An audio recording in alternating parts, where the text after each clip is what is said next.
Welcome to another edition of Geopolitics and Empire. Your support is crucial in keeping the transmission going, and the best way to do that is by becoming a paid subscriber on the Geopolitics and Empire Substack, $5 monthly or $50 a year. We do private Zoom calls every week or two, things like that. You can also buy me a coffee or send extra reinforcements through my donor box or subscribe star, since I'm banned on Patreon and PayPal. You can also purchase a consultation with me just to chat. And do check out now my affiliates. I've got a new one called Legal Shield. If you're an American or Canadian, Legal Shield is basically a $30 monthly subscription service membership, which gives you access to lawyers. If you get a speeding ticket, if you want to update your will, if you've got a legal document you can't make sense of, you just scan it and send it to Legal Shield, so you can actually, call up and talk with lawyers. They can even represent you, stuff like that. For only $30 a month, you get access to Legal Shield. And so if you purchase through my affiliate link, that helps me out with a commission. And then you've got this sort of service that protects you from legal issues. And do check out Wise Wolf Gold as well if you're in the US for gold and silver, or Above Phone. If you need a de-Googled phone, I've got one from Above Phone, and that's basically the most private option for a smartphone today, as well as if you're an expat in Mexico and you need health insurance, you can check out my affiliate there as well. Joining us is international lawyer Ambassador Stuart Eizenstat, who's served as U.S. Ambassador to the EU and Deputy Secretary of both Treasury and State, among many other roles. He's the author of numerous books, such as Imperfect Justice, The Future of the Jews, President Carter, The White House Years, and his latest book, The Art of Diplomacy, How American Negotiators Reached Historic Agreements That Changed the World. It's got a foreword by Henry Kissinger and preface by James Baker III. Welcome to the podcast, Ambassador. Thank you very much. I appreciate it very much. I've been going through your book. I've been enjoying it myself. Being a graduate of the Geneva School of Diplomacy, I found it fascinating, full of important history, anecdotes, stories of how numerous key political events of the 20th century and past decades were resolved diplomatically, and as well as where negotiations failed. It's got 4 sections, and you cover a lot of events that happened in the Middle East: German reunification, Iran, Israel-Palestine issues, Ireland, the Balkan Wars, international trade, as well as climate. Why the book on diplomacy, and why now? I thought it was really important at a time when the world is beset with conflicts that seem incapable of peaceful resolution to focus on 12 examples of agreements that did work, as well as some that did not, so we can learn lessons of how to deal with today's conflicts. And second, because we are in a world beset with conflict and wars, Ukraine and Russia, Israel and Gaza. And so I examined the major wars in which the U.S. has been involved. And military force is an instrument of diplomacy. So I looked at Vietnam, the 2 Balkan Wars in Bosnia and Kosovo, the 2 Iraq wars under George H.W. Bush and George W. Bush, Afghanistan and Libya, many of which had very unsatisfactory results. But to look at when military conflict is a useful instrument of diplomacy, if you're going to use it, how best to use it, when to avoid it, and then to try to apply that to today's conflicts as well.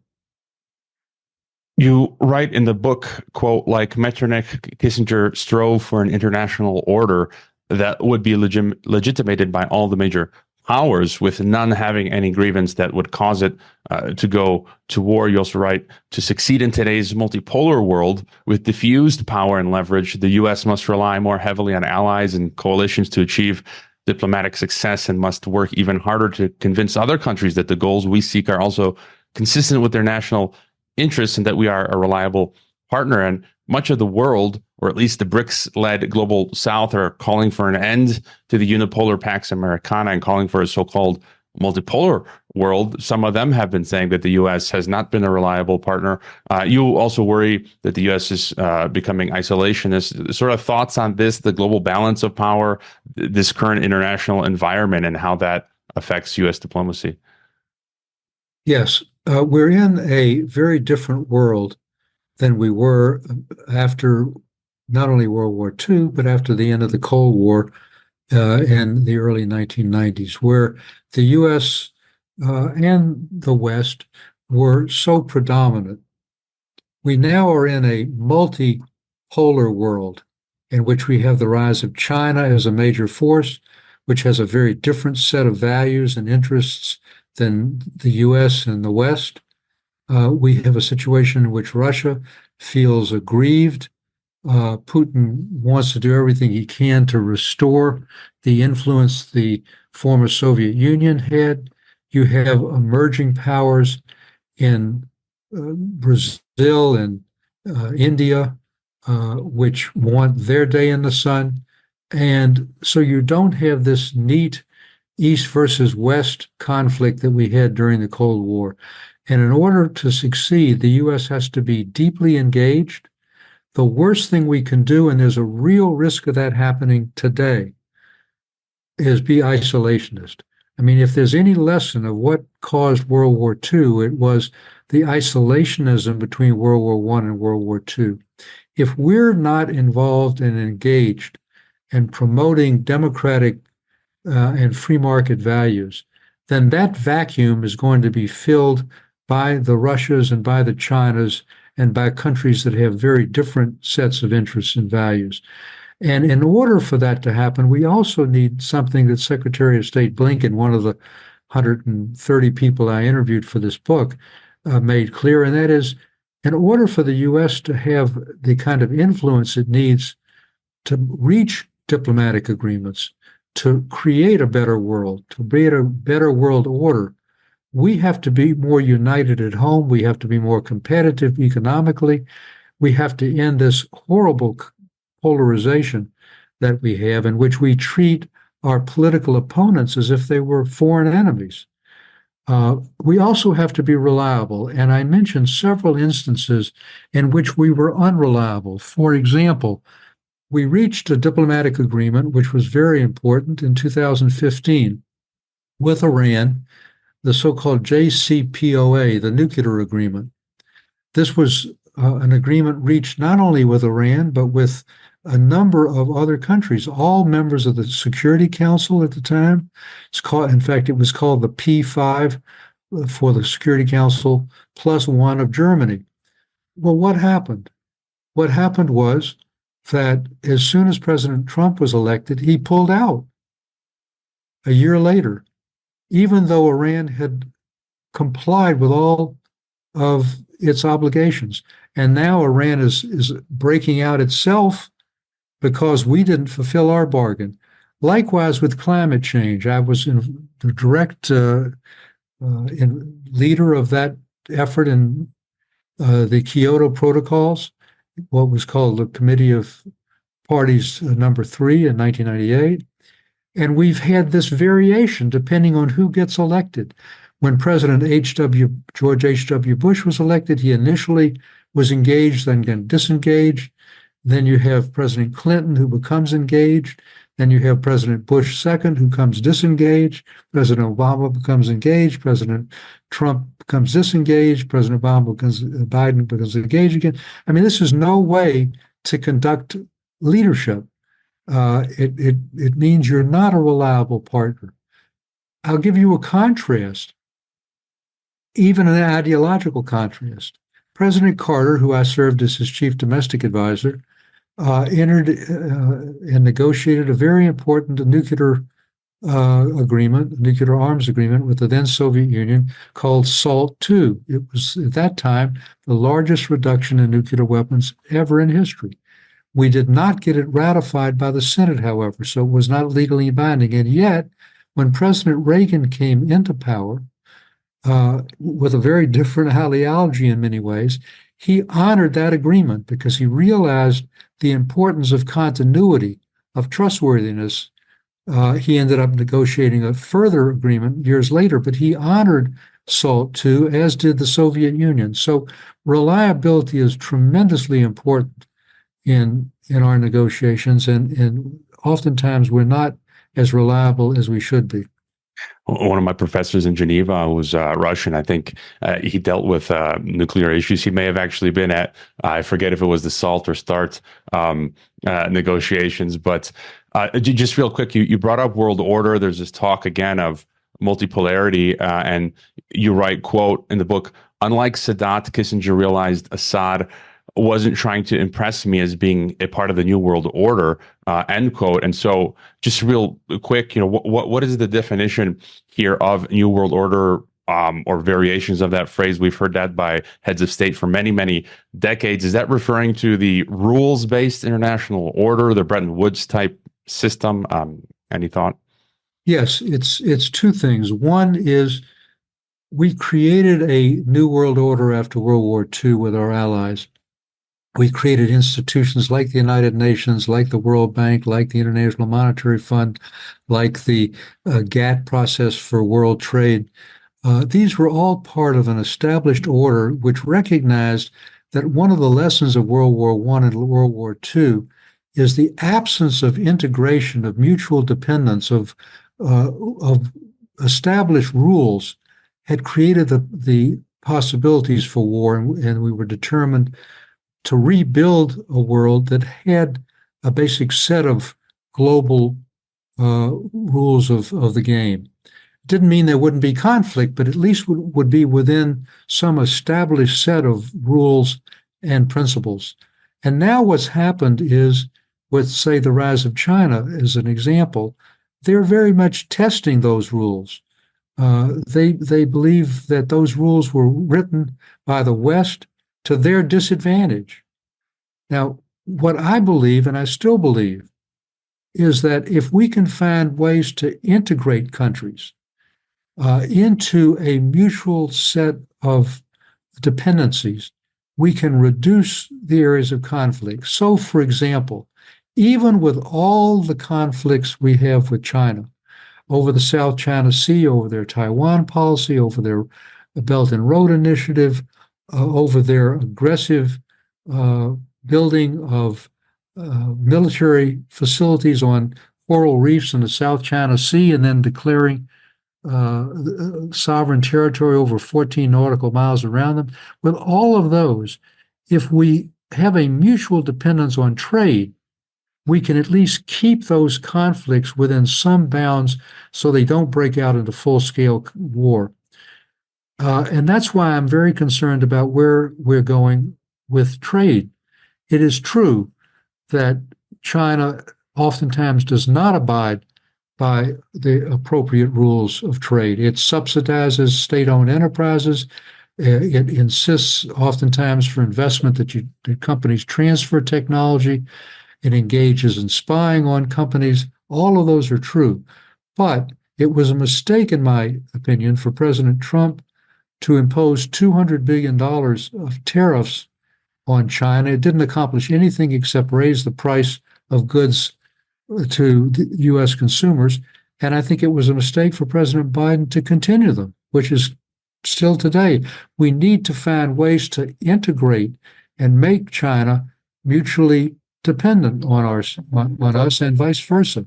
That will reduce the areas of conflict. Even with all of these, we still have a major multi-billion-dollar trade relationship with China, and I'm absolutely convinced that's one of the reasons why the competition with China has not broken out into areas that would be even more dangerous and lead to more conflict and even military standoffs. In your book, you cover a lot of ground, different countries, different situations. But I have to ask you myself, being a Croat, my name literally means Croatian, and the Balkan Wars. 1994, I moved to Split for a year as a kid, Split, Croatia, and we traveled back and forth throughout the war in Croatia, Bosnia, and Serbia. And you write, quote, The Dayton Accords ended the ethnic cleansing and violence that had wrecked the Balkans for years. The marriage of skilled diplomacy, European allies, and effective use of military force with clearly defined, achievable political objectives remains a model for the resolution of other conflicts. And then you also write, regarding later in the 1990s, several factors came together to resolve the brutal conflict. The U.S., in collaboration with NATO allies and the Russians, skillfully joined force and diplomacy, as in Bosnia, deploying sustained air power and a credible threat of ground forces in parallel with a diplomatic initiative to bring about Milosevic's surrender. You referred to a situation at the airport in Pristina that could have broken out into World War III between Russian troops at the airport and the U.S. NATO troops. And there's talk still today of Republika Srpska, Milorad Dodik talking about secession, and so it's almost like that old Balkan powder keg. But for you, what would be some lessons from the wars in Yugoslavia? There's some very important lessons from the Balkan Wars in both Bosnia and Kosovo. The first is the importance of creativity, of preparation, of knowledge, of determination, and political courage. So, for example, with your country, Croatia, Chuck Redmond, who was a very skilled diplomat, negotiated an agreement between the Bosniaks, the Muslims, and Croatia. And that both ended the conflict between those two, but importantly, allowed them to align themselves against the Serbs and Milosevic. And that was a turning point in the war. Second, when the U.S. finally, with President Clinton, got engaged with NATO and showed its muscle and bombed the Bosnian Serb areas in Bosnia for several days, it showed Milosevic that we were willing to use force to turn the tide of battle. And that's what made very skillful negotiations by Richard Holbrooke at Dayton for 2 weeks so successful. Had he not had the backup of the threat of military force and its actual use, but in a limited way, a pinpoint way, it would not have succeeded. Kosovo was even more difficult because the Serbs had a almost romantic relationship with Kosovo, going back to their whole formation as a people. And it took weeks and weeks and weeks of bombing to get Milosevic to the table.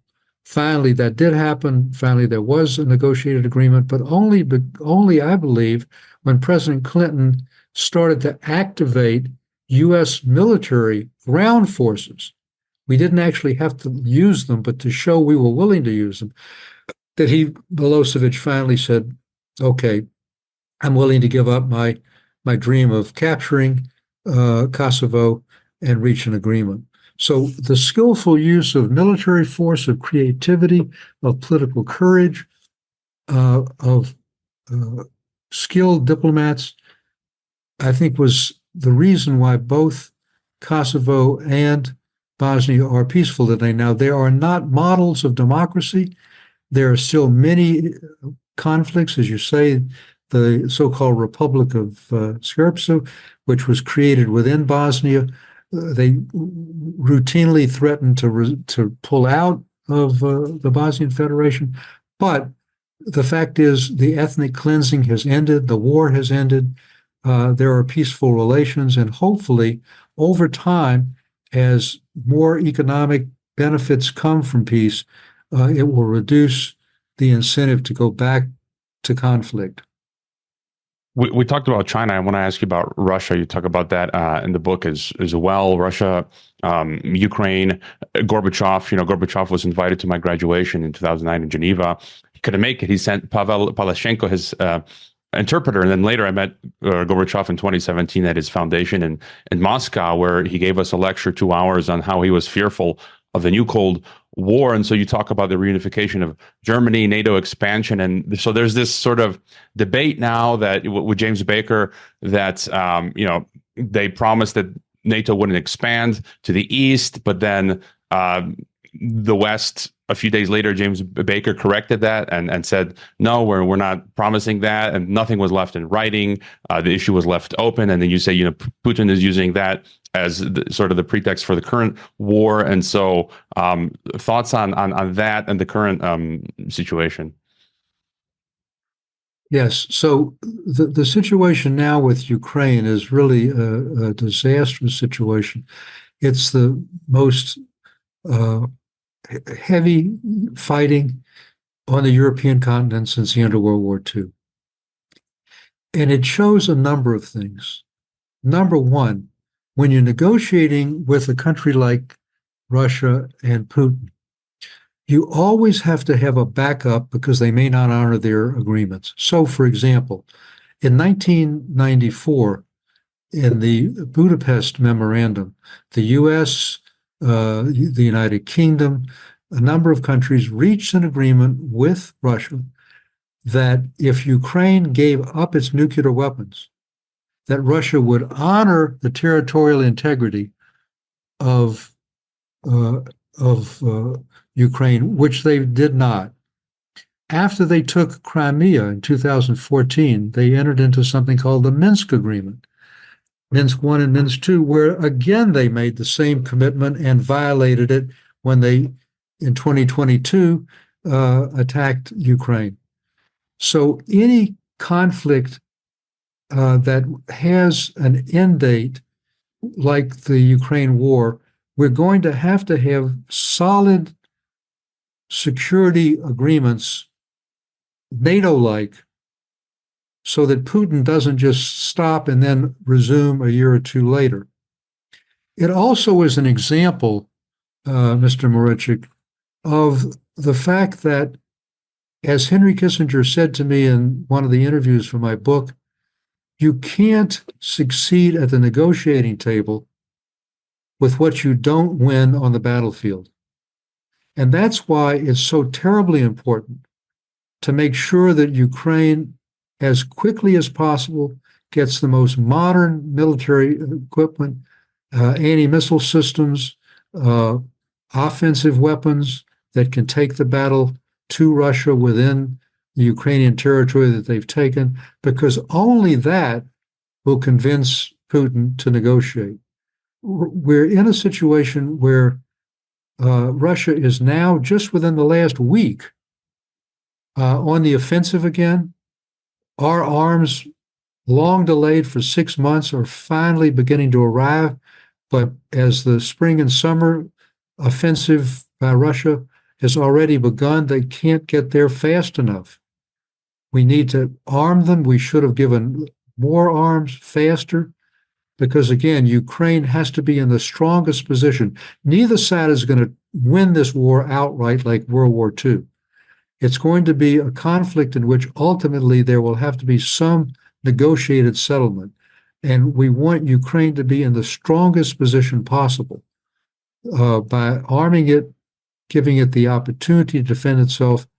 And that has to be done along with diplomacy. Diplomacy alone won't work. Military force alone won't work. The two have to be combined. What about when diplomacy fails? You talk about Kissinger and Vietnam, quote, the Vietnam peace treaty was a dead letter. What is clear is that Kissinger got the best deal he could in a situation where the political and military realities were working against him. You say that diplomacy can achieve great things, the rapprochement of countries with entirely opposite ideologies, the end of decades of wars, but it cannot work miracles. It cannot achieve results with no basis in geostrategic reality, and it does not always achieve permanent results. And just on this case of Russia, thoughts on the overuse of sanctions, for example, whether it's Iran or in this case Russia, they seem to be not having such a successful effect. And in fact, Russia's, the sanctions, some argue that they've made Russia stronger. It's been able to pull itself up by the bootstraps and integrate with China and the Eastern world as a result. Thoughts on sanctions, for example? I was in charge of economic sanctions at the State Department during the Clinton administration. They have a role. They were, for example, I think, effective in the end of apartheid in South Africa because they were so universal. They had a role in getting Iran to the negotiating table for the nuclear agreement in 2015, when we cut off their central bank from any dollar-denominated purchases, for example, where there's a boycott of oil from Iran. But for a major country like the Soviet Union, which is energy not only self-sufficient but an exporter, which is in 11 time zones, economic sanctions are very limited, and they're oftentimes, frankly, a fallback when diplomacy has failed and you don't want to go to war. Economic sanctions are sort of a good middle ground, but we've shown, as you say, very clearly that the Russian economy has withstood them. It's growing, inflation is reduced, and while there is certainly some economic hit, it's been nothing like we had hoped it would be with the European and U.S. combined sanctions. So here, therefore, the only way to solve the Ukraine war is not through more sanctions. I mean, certainly we can put more on, but they're not going to have much of an effect. It is to make Ukraine so strong that Russia can't get more of its territory back. And they have, by the way, lost a third to a half of their Black Fleet, that is Russia. There are probably 100,000 casualties. Their army has been depleted. So this has not been a costless conflict. And we have to make it costly enough so that they come to the negotiating table and they're willing to settle. The other lessons of, say, Vietnam and Afghanistan are somewhat similar. In both cases, the U.S. got into conflicts where we did not understand the internal conflict, the internal makeup of the country, the internal history, its politics. And you should never get involved in a country's internal conflicts, as we tried to do in deposing Saddam Hussein. If you don't know enough about the country, if you don't realize that we were dealing with a country that was predominantly Shiite, that had in Saddam Hussein a Sunni minority head. We didn't understand that. We didn't understand the culture. We didn't understand what would happen when we de-Baathized the country, when we had the whole army dissolve. And we oftentimes are in a situation where, as the old Afghan saying is, you have the watch, but we have the time. They knew at some point if they could hold out long enough, we would exhaust ourselves and leave. And so in both the Vietnam peace agreement, which was negotiated by Kissinger, and the Afghan agreement negotiated first by Secretary Pompeo and then completed by the Biden administration, in both of those situations, we ended up negotiating behind the back of the very government we were supporting. Kissinger's agreement with North Vietnam was without the consent of the South Vietnamese government. Our negotiation with the Taliban and the Clinton administration was without the support of the Afghan government. So we're oftentimes not as reliable a partner as we should be. When we have a situation where, depending on the election, we reach a nuclear agreement with Iran, Iran complies in 2015, and then President Trump is elected and pulls out unilaterally. When we're in a situation with climate change, where I was involved in negotiating the Kyoto climate change, and depending on who the president was and who the president is, we go from being engaged in climate change to pulling out, being engaged and pulling out. That is no way to show continuity in American leadership in diplomacy. It undercuts our credibility. It makes it more difficult for us to reach future agreements. You list in your book, particularly in your conclusion, a long list when it comes to diplomacy and being successful, choosing the right negotiator, preparing, gaining and keeping the confidence of the president and the White House, and a much longer list that people can dive into an explanation in the book. But just thoughts on diplomacy overall, and then the future. Are you optimistic that diplomacy will win the day? Because as you outlined, we are entering sort of difficult waters. So are you optimistic about the future? Well, you have to be optimistic, or you simply put a sheet over your head and don't get out of bed. But more seriously, one of the key things in diplomacy to recognize is that it's not a poker game. It's not a winner take all. A diplomatic agreement can only succeed if both countries or all the countries involved feel that it's in their national interest to do so. And what you want to do in diplomacy is try to convince the other side that it's in their interest to agree to something that's in yours. It has to be seen as a win-win situation. And in order for it to be a win-win situation, a number of things have to come together. Both sides need to see it's in their national interest. But in negotiating, you have to develop a personal relationship with your opponent. You can't see your opponent as an enemy.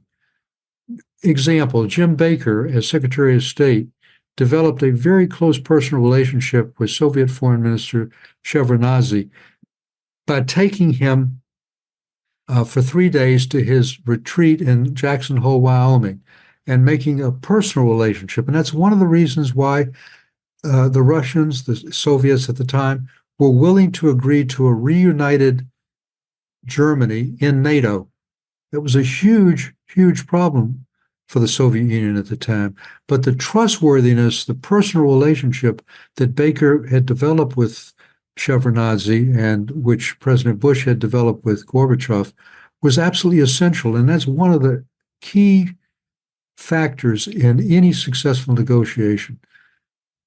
Preparation, intelligence, creativity, stamina, because all these go for days and weeks with little sleep, but crucially, putting yourself in the other side's shoes, listening to what the other side is saying, so that you understand where they're coming from and how you can make what's in your interest also in theirs. Just one final question, and this topic is could be for an entire podcast, but just any thought real quick on the situation with in Israel, Hamas, and you also talk about in your book Camp David, Abraham Accords. Just and Netanyahu, I read in Axios yesterday, he was saying that Israel is not a vassal of the United States, and so it seems like Washington and Tel Aviv are having troubles between themselves. Just any thoughts on the situation there? I was deeply involved in Middle East negotiations, particularly the economic dimensions during the Clinton administration, and in parts of the negotiation during the Carter administration, which led to the Camp David Accords and the Israel-Egypt peace agreement. A number of things. First of all, this is a historic conflict between two peoples, the Jewish people and the Palestinians, who both claim the same land. And that becomes very difficult. In 1947, the United Nations partitioned the British Mandate into a Jewish and an Arab state. The Arabs didn't accept it. And the Palestinians turned down excellent peace agreements at Camp David II with President Clinton and Prime Minister Barak and Arafat, where they were offered 95% of the West Bank and East Jerusalem's capital. In 2009, Prime Minister Olmert offered 96% of the West Bank to the Palestinians for a state, and East Jerusalem the capital, and Abbas, the current president, turned it down. So we've had a mismatch between prime ministers when they were willing to be flexible and those like we have today, where there's no interest by Prime Minister Netanyahu in a two-state solution. And one of the tragedies of October 7th, in addition to the terrible loss of life by Israelis on October 7th, 1,200, more than any Jewish lives since the Holocaust, and of course the loss of Palestinian lives since, is that we don't have the public support in Israel for a two-state solution. It was over 60%, but October 7th changed the whole mentality of Israel. They now doubt whether a Palestinian state would be peaceful. Also, You need political courage. Sadat had it. President Sadat had it from Egypt. Prime Minister Begin had it in Israel, which made the Israel-Egypt agreement possible. The president, the head of Jordan, the king of Jordan, and the prime minister of Israel, Rabin, had it, which made that agreement possible. We don't have that political courage now. And one of the things that runs through all of my chapters, the Good Friday Agreement with in Northern Ireland and all the other successful ones, is that you need negotiators who have the political courage to take on their bases, to make peace even when it's politically difficult. And that does not exist now. And with the horrific conflict in Gaza, it's more difficult than it ever has been. One last thing on Gaza, and that is, in the end, the Gaza war will end. But Israel made, I think, a serious mistake not to go after Hamas. They need to go after Hamas. Hamas needs to be defeated, root and branch. It is an existential threat to Israel, but Israel needed to think through before the first bullet was fired what the post-war situation was going to be. Who was going to take over after Hamas was defeated? And that's still not resolved. Well, there's just so much to discuss. Again, people can get the book, The Art of Diplomacy: How American Negotiators Reached Historic Agreements That Changed the World. I think it's out May 28th. Hopefully, peace and diplomacy prevail in the end. Thank you, Ambassador Eizenstat, for being on Geopolitics and Empire. Thank you, Mr. Borsch. I appreciate very much you having me. I hope you enjoyed this Geopolitics and Empire podcast. The website is geopoliticsandempire.com, and I encourage you to sign up for the free email list that goes out with each podcast and every weekend with a collection of news headlines. The newsletter and website are our last lines of defense. We're being censored and deplatformed. It's nearly impossible to find Geopolitics and Empire on the Google search engine. We've been blacklisted. YouTube frequently takes down our videos with strikes. Facebook restricts our page. Reddit and Twitter take down posts. And after the Associated Press mentioned Geopolitics and Empire in a 2021 article co-written with NATO, our Patreon account was terminated. Vimeo also terminated our Pro account. The best free way to help Geopolitics and Empire is to leave a review on Apple Podcasts or elsewhere and subscribe to all of our media channels. You can find the video broadcast now on 5 platforms: Odyssey, Rockfin, Rumble, BitChute, and Brighteon. You can find the audio broadcast on the podcast ecosystem: SoundCloud, Apple, Spotify, and so on. My current favorite social media channels are Twitter and Telegram, but you can also find us on Gab, MeWe, Minds, Float, VK, Instagram, Facebook, and LinkedIn.